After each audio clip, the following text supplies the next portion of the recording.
बुलाना चाहूंगा आम आदमी पार्टी की लीडिंग लाइट अरविंद केजरीवाल के खासम खास पिछली सरकार में मंत्री मनीष सिसोदिया।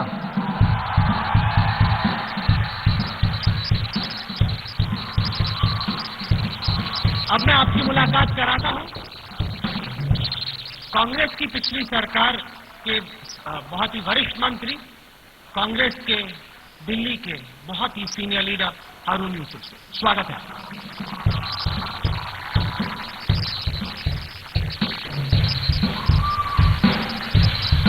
आप लोग पॉलिटिक्स तो काफी क्लोजली फॉलो करते ही होंगे और आप ये भी जानते होंगे कि इस वक्त दिल्ली में सरकार बनाने की जोड़तोड़ चल रही है। बीजेपी बैकडोर से एंट्री मारने की कोशिश कर रही है और तमाम लोग मुख्यमंत्री पद की रेस में हैं। उनमें एक प्रबल दावेदार दिल्ली बीजेपी के चीफ सतीश उपाध्याय। स्वागत है सर आपका।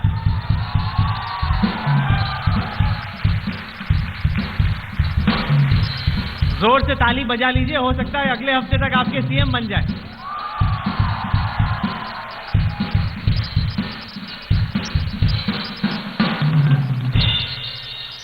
तो इस सेशन में हमने चर्चा करनी है कि नेता हमारे सेवक हैं या हम उनके सेवक, और नेता क्यों अपने आप को मास्टर मानते हैं। बैठिए आप लोग। दीपिका खड़ी थी, इसका ये मतलब नहीं कि सबको खड़ा होना है, हम बैठ सकते हैं। स्वागत, प्लीज प्लीज बैठिए। तो सबसे पहले हम शुरू करना चाहेंगे राज्यवर्धन सिंह राठौर से, एक ओलंपिक आइकॉन जो कि पॉलिटिक्स में आने का फैसला करते हैं। और अमूमन लोग मानते हैं कि पॉलिटिक्स बहुत गंदी चीज है, कि यहां पे शरीफ लोगों की, फौजियों की कोई जगह नहीं है। और आपने उस स्विमिंग पूल में डुबकी लगाई, क्यों?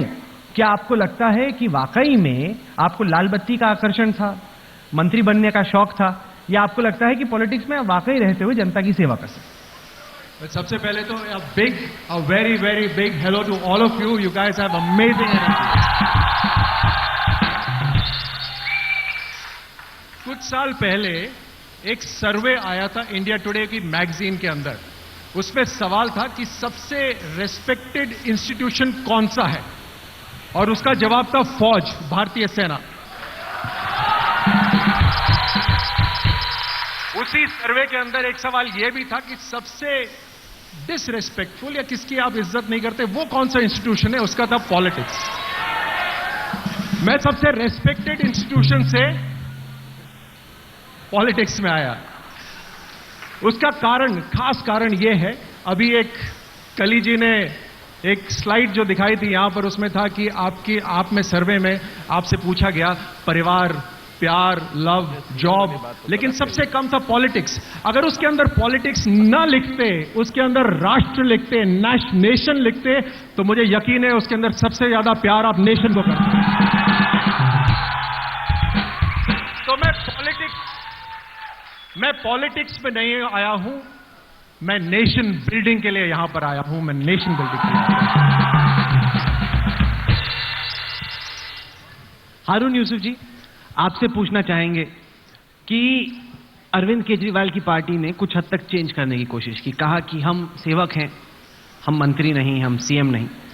लेकिन अब तक जो धारणा रही है, और जब हम धारणा की बात करते हैं तो ज्यादातर कांग्रेस की बात करते हैं, क्योंकि ज्यादातर आप ही लोग सरकार में रहे हैं, कि नेताओं में ये एटीट्यूड है कि हम बॉस हैं, ये हमारे सर्वेंट हैं।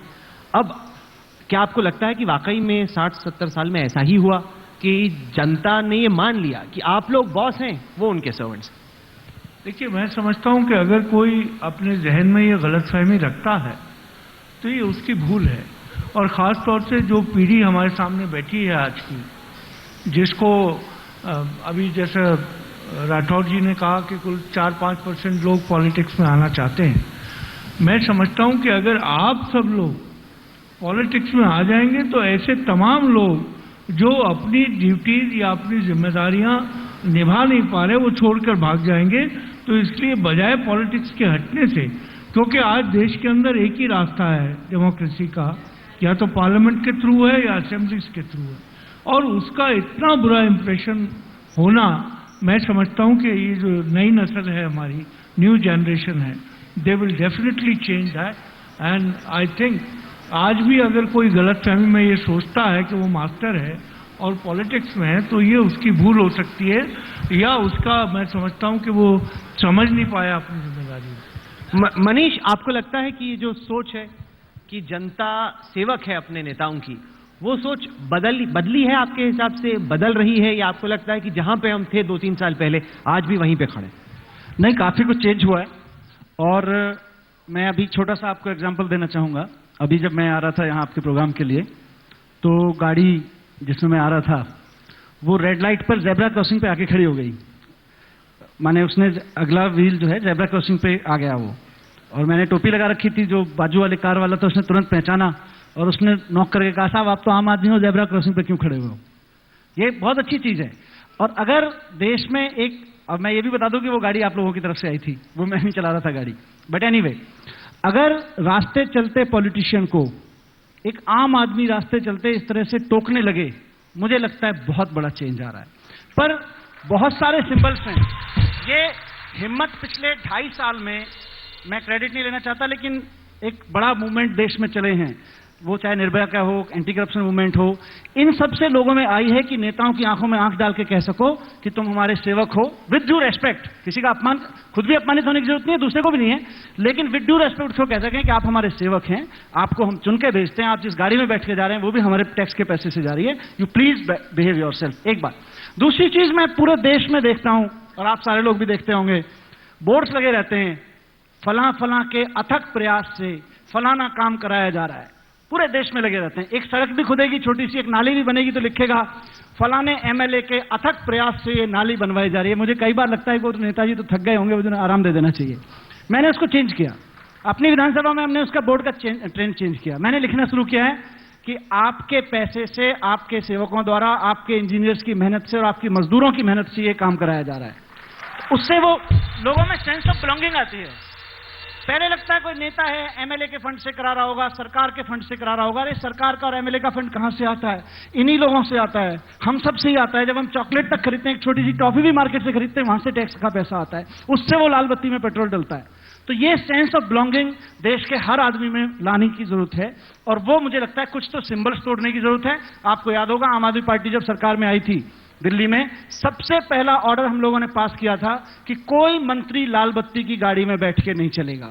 उससे बराबरी का एहसास होता है। सड़क पे चलते हुए नेता को देख के लगता है हमारे जैसा है, हम जैसा है, तो हमारा मालिक नहीं है। तो ये कॉन्सेप्ट भी चेंज करनी पड़ेंगी, कुछ सिंबल्स चेंज करने पड़ेंगे, और डेलिब्रेट प्रयास करने पड़ेंगे, उसकी कोशिशें करनी पड़ेंगी। अगर कोशिशें नहीं करेंगे तो नेता तो ऊपर कहीं स्काई पे चलते चले जाएंगे और जनता वहीं खड़ी रहेंगी, लोगों को डिस्टेंस लगने लगेगा। मैं लास्ट बात कह के बात कहना चाहूंगा, यूपी में मैं लखनऊ की सड़क पे एक दिन जा रहा था, बतौर पत्रकार जा रहा था, जब मैं पत्रकारिता कर रहा था, और मुझे एक सिपाही ने कहा, सर जी ऐसा करिए, इस गली में अंदर चले जाइए, अभी सीएम गुजरने वाली है यहां से। मैंने कहा क्यों? सीएम तो सीएम है, सेवक हैं। बोले नहीं साहब, अगर आप गली में भी, मैंने कहा मैं पत्रकार हूं, ऐसे कैसे तुम कह सकते हो? बोला जी आप अगर अंदर गली में भी नहीं जाना चाहते तो कम से कम पीछे की तरफ मुंह करके खड़े हो जाइएगा जब सीएम का काफिला जाएगा। अगर हमारे देश में ऐसे नेता होंगे तो क्या हम उनको सेवक कह लो, किताबों में कुछ भी बदल लो, परिभाषा शब्दों में कुछ भी बदल लीजिए, कॉन्सेप्ट बदलनी पड़ेगी और ये सिंबल्स तोड़ने पड़ेंगे। सतीश जी, मनीष ने कहा कि जनता का जो नजरिया है नेताओं को लेकर वो बदल रहा है। अब जनता नेता को अपना मालिक के तौर पे नहीं मानती है, कहती है कि आप भी सेवक हो, हमें आपको परफॉर्म करना है, ऐसे आप नहीं घूम सकते, आपको हमें लिए डिलीवर करना है। लेकिन मनीष ने यह भी कहा कि कुछ हद तक जो जनता के मूवमेंट्स हुए पिछले कुछ साल में, अरविंद केजरीवाल की खुद की पार्टी और जो आपका एक रोल था, उन्होंने, क्या आप मानेंगे कि पॉलिटिक्स को रीडिफाइन किया इंडिया में? कि ये मत आप मानिए कि आपने एक बार वोट दे दिया हारून जी को या आपकी पार्टी को तो बस खत्म, आपको कॉन्स्टेंटली इंगेज करना होगा। इसमें कुछ हद तक आप कम से कम क्रेडिट आम आदमी पार्टी को देना चाहेंगे? नहीं, मुझे लगता है कि आम आदमी पार्टी का सवाल नहीं है। आम आदमी पार्टी सवाल, ये बहस दूसरी तरफ चली जाएगी अगर उस बहस को हम लेकर के आएंगे। आम आदमी पार्टी का जन्म कैसे हुआ, आम आदमी पार्टी का दिल्ली के प्रति व्यवहार किस तरह से रहा, आम आदमी पार्टी दिल्ली की जो कल्चर है, आम आदमी पार्टी अभी कल ही का उदाहरण है। शायद दिल्ली की ये कल्चर नहीं है, दिल्ली की ये सभ्यता नहीं है कि हम कहें कि आज lieutenant governor Bharatiya Janata party को बुलाएंगे तो वो कहेंगे कि दिल्ली भारतीय के संविधान के साथ ये रेप होगा, ये बलात्कार होगा। मुझे लगता है कि इस तरह की संस्कृति, चाहे वो कांग्रेस हो, चाहे वो भारतीय जनता पार्टी हो या कोई भी हो, हम किस तरह की शब्दावली का प्रयोग कर रहे हैं, क्या वोकैबुलरी यूज कर रहे हैं, हम आफ्टर ऑल राजनीति में क्या मान्यताएं स्थापित करना चाहते हैं। जो मैं कहूं वो सही, अगर दूसरा कोई कहे तो गलत। ये राइटिस्ट अप्रोच जो है, मुझे लगता है कि राजनीति में अब चलने वाली नहीं है। इस दशक की अगर सबसे बड़ी कोई घटना है जिसकी वजह से यह परिवर्तन आ रहा है, वो ना तो भारतीय जनता पार्टी, ना ही कांग्रेस और ना ही आम आदमी पार्टी। मैं ये सब आपको कहना चाहता हूं, सबसे बड़ा इस दशक की घटना और परिवर्तन कोई हुआ है तो वो हुआ है कि यूथ इंटेलिजेंसिया जो है, यूथ जो पावर है, उसका रिकॉग्निशन हुआ है पहली बार। अदरवाइज तो हम देखते होंगे हमारे घर के बड़े बूढ़े हमको ये बात कहते थे, अरे छोड़ो हमारा एक्सपीरियंस है, तुम क्या करोगे। लेकिन आज ये मुझे समझ में आया है कि मेरा अगर 10th में बच्चा पढ़ता है तो मैं ये मान के चलता हूं कि वो मुझसे ज्यादा इंटेलिजेंट है। ये जो रिकॉग्निशन है, इसने देश को चेंज किया है। ये जो इंटेलिजेंसी का आपको सामने जो एक सामने चीज आई है, उसने चेंज किया है। लोगों की आशाएं हैं, 68 साल देश में हो गए, देश में लोग शहीद हुए, लोगों की आशाएं क्या थी, लोगों के सपने क्या थे, यूथ का सपना क्या है, उनको बहुत उम्मीदें थी। और अब जो देश परिवर्तन की लहर में आया है, इसमें मुझे लगता है कि आने वाले समय में ये जो यूथ बैठा हुआ है, ये देश की तकदीर को भी बदलेगा, नेताओं के एटीट्यूड को भी बदलेगा। और आने वाले समय में जो झूठ बोलेगा, जो गलत बोलेगा, अगर जो शहर के साथ, देश के साथ गलत बातें करेगा, तो उनको भी जवाब ये यूथ ही देगा।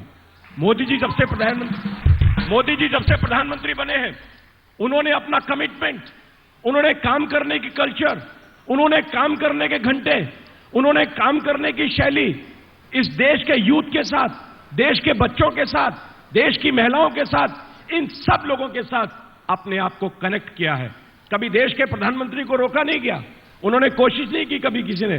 कल जिस तरह की घटना मोदी जी ने की, ये स्कूल के जो बच्चे हैं उनके साथ, ये क्यों ना जाने, देश का यूथ क्यों ना जाने कि देश का प्रधानमंत्री देश के बारे में क्या कर रहा है, उसका थॉट प्रोसेस क्या है, वो देश को कैसे आगे बढ़ाना चाहता है, देश कैसे तरक्की करेगा। मुझे लगता है ये पैशन, ये कमिटमेंट, ये सारी की सारी चीजें होंगी तो ये शक्ति हमको युवाओं से मिलेगी और इसको लेकर के हम देश को आगे बढ़ा सकते हैं।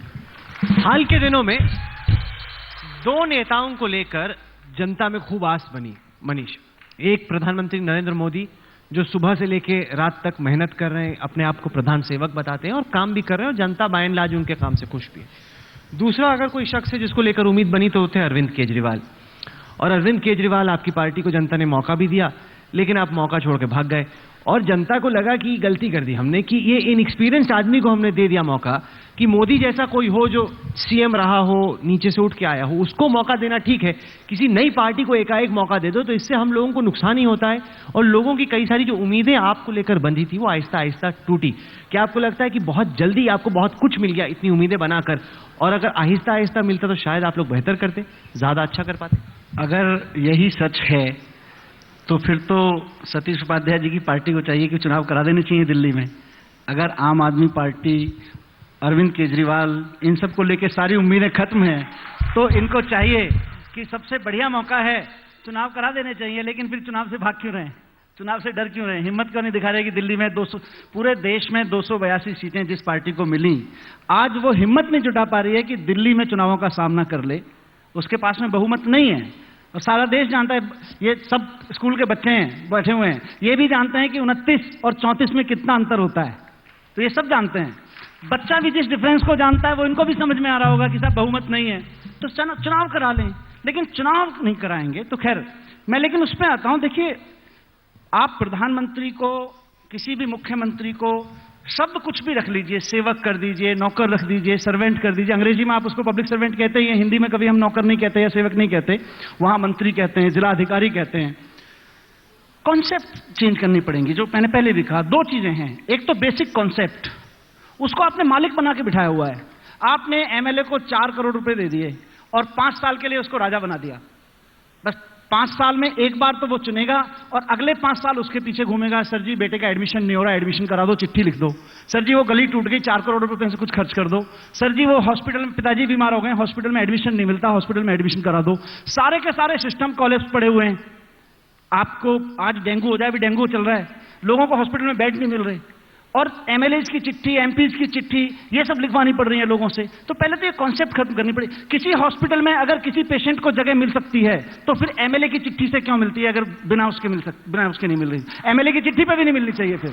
और अगर है जगह तो उसके लिए एमएलए की चिट्ठी की जरूरत नहीं होनी चाहिए, एमपी की चिट्ठी की जरूरत नहीं होनी चाहिए। सिस्टम हमको ऐसा बनाना पड़ेगा। वीआईपी कल्चर, बिल्कुल इसी में वीआईपी कल्चर का दूसरा हिस्सा है लाल बत्ती, वीआईपी सिक्योरिटी। किसी की जान को खतरा हो, बाकायदा सिक्योरिटी दीजिए, कहीं कोई दिक्कत नहीं है। लेकिन ये स्टेटस सिंबल, मंत्री हैं तो 4 तो गार्ड चलनी चाहिए आगे, 2 तो पीछे, ये सब स्टेटस सिंबल भी खत्म करिए। लाल बत्ती की गाड़ी में बैठेंगे, क्यों बैठेगा जी मंत्री लाल बत्ती की गाड़ी में? बिना लाल बत्ती के चलिए ना जनता के बीच में। सरकार बनी थी, आपने भी तो नई नई गाड़ियां खरीदी थी। नहीं, कोई गाड़ी नहीं खरीदी, माफ कीजिएगा, गलत रिपोर्ट कर रहे हो राहुल कमल। न्यू आई थी। राहुल कमल, आप पत्रकार हैं, सही पत्रकारिता करिए। नहीं, बिल्कुल एक गाड़ी नहीं खरीदी, नहीं। सबके, हाँ क्या कह रहे हैं? सबसे बड़ी बात यह है, अभी मनीष सिसोदिया जी ने सिद्धांतों की और उसूलों की बड़ी लंबी चौड़ी बातें की हैं। जब इन्होंने सरकार और हमने बाहर से समर्थन दिया तो इन्होंने कहा कि हम गाड़ी नहीं लेंगे, बंगला नहीं लेंगे। उसके बाद जो है एक वैगन आर आगे चलती थी और पीछे जो है इनोवा गाड़ियों का एक काफिला चलता था। आप किसको बेवकूफ बनाना चाहते हैं? आज दिल्ली के अंदर आपने वादा किया था कि जिन लोगों को टेम्परेरी नौकरी है, चाहे वो गेस्ट टीचर्स हैं, होम गार्ड्स हैं, हम 1 महीने में पक्का करेंगे, उनको परमानेंट जॉब्स देंगे उनको। आपने 50% बिजली की बात को लेकर आपने कहा कि दिल्ली के लोगों को 50% बिजली फ्री देंगे।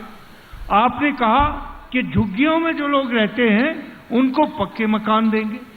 आप सिवाय नारों के आप क्या समझते हैं कि देश का नौजवान या दिल्ली के लोग जो हैं उनको इतनी आसानी से आप गुमराह कर सकते हैं? आपके मुख्यमंत्री स्वयं बंगला लेने के लिए किस तरीके से लड़ाई हुई, और फिर उसके बाद वो जब ले लिया गया बंगला तो उसके बाद उसको खाली करने के लिए क्यों डिले किया? आप तो कहते हैं कि ये सब लाल बत्ती बंगला गाड़ी नहीं होना चाहिए। आपके तमाम मंत्री जो है गाड़ियों का इस्तेमाल करते थे। दिल्ली की जो हालत करके आप छोड़ के गए, मुख्यमंत्री जी की अगर इतनी सिक्योरिटी नहीं होती तो उन्होंने दिल्ली की जनता को जो आह्वान किया था कि आप सचिवालय में आए, मैं आपकी समस्याएं सुनूंगा, किस तरीके से सिक्योरिटी कर्मियों ने अरविंद केजरीवाल जी को वहां से बचाया है। तो ये नारे देना और प्रैक्टिकली चीज को देखना 2 मुख्तलिफ चीजें हैं। आप अपनी पीठ इस तरह की बातें कह के इन नौजवानों को थपथपा नहीं सकते। देखिए, एक तो मुझे लगता है फैक्ट्स को ठीक से रखने की जरूरत है। हमने हमेशा कहा कि हम कभी लाल बत्ती की गाड़ी नहीं लेंगे, और किसी मंत्री को गाड़ी है, एक जगह से जाएगा दूसरी जगह जाएगा, वो अपनी से जाए सरकार की से जाएगा तो है ही तो हमने गाड़ी ली लाल बत्ती की गाड़ी। लाल बत्ती के लिए तो ऑर्डर पास कर दिया था कि लाल बत्ती नहीं होगी, और कभी भी आम आदमी पार्टी का कोई मंत्री आपको, इवन मुख्यमंत्री, लाल बत्ती की गाड़ी में बैठा नहीं दिखा होगा। दूसरी बात, आप जो कह रहे हैं हारून यूसुफ जी, 15 साल आप लोगों ने दिल्ली में महंगाई करी, भ्रष्टाचार किया, आप हमसे पूछ रहे हैं 15 दिन में साफ क्यों नहीं किया?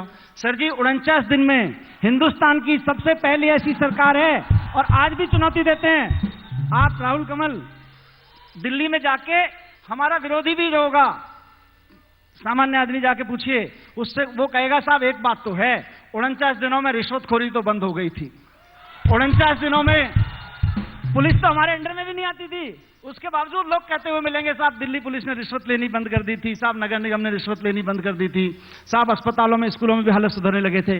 49 दिन में जितनी तेजी से आम आदमी पार्टी की सरकार ने काम किया और सिद्ध करके दिखाया कि महंगाई भी कम हो सकती है और रिश्वतखोरी भी बंद हो सकती है, ये सिर्फ 49 दिन में हमने करके दिखा दिया। आगे मौका मिलेगा तो 5 साल में और करके दिखाएंगे। पर एक इंपॉर्टेंट सवाल मनीष पूछ रहे हैं, जो मैं चाहूंगा कि सतीश जी जवाब दें, वो ये कि अगर आप इतने कॉन्फिडेंट हैं कि मोदी जी की बड़ी हवा है दिल्ली में और बीजेपी बड़ी स्ट्रांग विकेट पे है, तो करा लीजिए चुनाव, जनता तय कर ले कि वो चाहती किसको है। ये आप पीछे वाली खिड़की से अंदर जंप मारने की कोशिश क्यों करें? देखिए, मेरा कहना है कि भारतीय जनता पार्टी जो कहती है वो करती है। मैं वैसे एक टिप्पणी जरूर कर दूं, और जो हारून यूसुफ साहब कह रहे हैं, मनीष सिसोदिया साहब और आम आदमी पार्टी को शायद ये एक राइटिस्ट अप्रोच, जो हम कहते हैं वो सही है, जो हम कर रहे हैं वही इस देश में लागू होगा। हम कहते कुछ हैं और करते कुछ हैं। आपका एक डबल चेहरा, आपका एक डबल कैरेक्टर इस पूरे दिल्ली की जनता को और देश की जनता को दिखाई दिया है। आपने 49 दिन, आप बहुत बड़ी बातें करते थे, अभी भी आप बहुत बड़ी बड़ी बातें भ्रष्टाचार की कर रहे हैं कि आपने भ्रष्टाचार को दूर कर दिया। इस देश में 15 साल दिल्ली के अंदर जो राज था, जिस भ्रष्टाचार के खिलाफ आप लड़े थे, आपने उनके साथ मिलकर के सरकार बनाई, उसको भी छोड़ दीजिए। 49 दिन के अंदर, 49 के दिन के अंदर ये गलतफहमी जो इतनी बड़ी कांग्रेस 1947 से लेकर के और भारतीय जनता पार्टी, आपको लगा कि 49 दिन में अब हम मोदी जी को हराने के लिए प्रधानमंत्री बनना है, 7 RCR जाना है। आप दिल्ली की जनता को मझधार में छोड़ करके चले गए। आपको लगा कि हम प्रधानमंत्री बन जाएंगे। आपने जाकर के चुनौती दी मोदी जी को, आपने जाकर के कहा कि क्या मोदी जी, मैं जाऊंगा और देश में प्रधानमंत्री। 416 जगह मित्रों, 416 जगह डिपॉजिट, जमानत जब्त हुई। बड़ी बड़ी पार्टियों ने भी इतने लोग खड़े नहीं किए, लोगों ने खड़े नहीं किए, लेकिन आपको इतनी गलत है। आप मेरे सवाल का जवाब नहीं दे रहे। आपने कहा चुनाव, दिल्ली में कल चुनाव कराइए। भारतीय जनता पार्टी के अध्यक्ष होने के नाते, पार्टी का प्रेसिडेंट होने के नाते दिल्ली में कल चुनाव कराइए। भारतीय जनता पार्टी चुनाव में जाने के लिए तैयार है और साइजेबल मेजॉरिटी में, जिस तरीके से 7-0 हुआ है, आपको हम दिखा देंगे। ये केवल बातें कहना, लेकिन अब सुनिए लेफ्टिनेंट गवर्नर, अब इनकी ये बहुत बड़ी बड़ी बातें करते हैं, मैं थोड़ा बता दूं आपको, जनता को पता रहना चाहिए। कोर्ट में जाकर कहते हैं कि दिल्ली में चुनाव होना चाहिए, चुनाव कराइए, और पीछे दरवाजे से राहुल कंवल जी लेटर है, लेफ्टिनेंट गवर्नर को कहते हैं नहीं नहीं चुनाव मत कराओ, हम कुछ संभावनाएं तलाश रहे हैं। तो आप सब लोगों ने देखा होगा कि स्टिंग ऑपरेशन सामने आ गया, आपने देखा होगा स्टिंग ऑपरेशन हो गया। जो स्टिंग ऑपरेशन के मास्टरमाइंड हैं, आप सुनिए सुनिए, अगर आप युवाओं इजाजत को, दें, एक मिनट, युवाओं को यह पता होना चाहिए, राजनीति का दोहरा चरित्र। ये रोज कहते हैं कि बीजेपी एमएलएस को 20 करोड़ दे रही है, 100 करोड़ दे रही है, 50 करोड़, पिछले 2 महीने से ये बात कह रहे हैं। ये मास्टरमाइंड है 100 रुपए के स्ट्रिंग ऑपरेशन करने के, लेकिन 20 करोड़ का कोई भी अभी स्ट्रिंग ऑपरेशन के पास नहीं आया। अच्छा, कितने देर? एक सेकंड मनीष, जनता को भरमाना, एक सेकंड, जनता को बेवकूफ बनाना, एक षड्यंत्र करना, मीडिया को घुमाना, ये लगातार इनकी उसमें। अच्छा जनता जवाब देगी इसका। चलिए, कितना दे रहे हो आप लोग, यही बता दीजिए। मनीष, एक सेकंड,